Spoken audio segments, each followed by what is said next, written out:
started with Yeah. in So NWP. yeah. So Kevin, this is the one we go for it. Okay. Today topic is about the food cost. Okay. On the food cost, what is meaning of the food cost? Just try to understand that part. Food cost, or you can say cost of goods sold, in the same thing. It's the cost of the goods sold. Why are we saying the cost of the goods sold and the food cost is the same? Because we are selling the food only.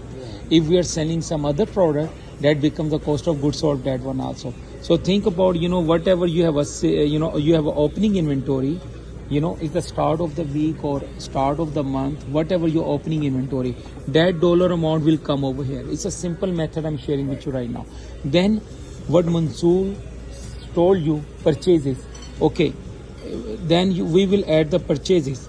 Okay, so remember, if you miss the purchase, you have a less purchase. So opening inventory, less purchase, that makes the cost of goods sold off.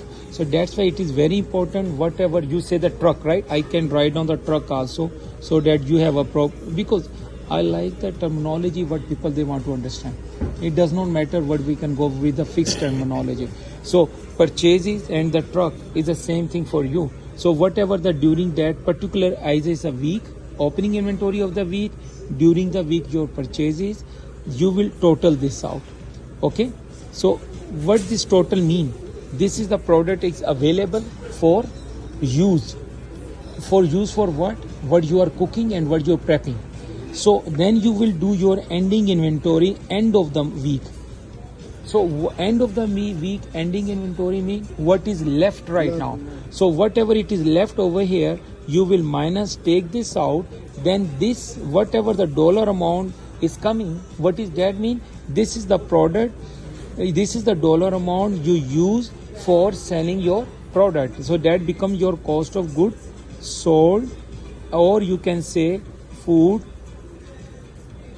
cost. So this is a really good formula you can see right now that really helps you understand the whole business theory what I'm talking about. One component which we all the time emphasize, which is the food cost. Okay.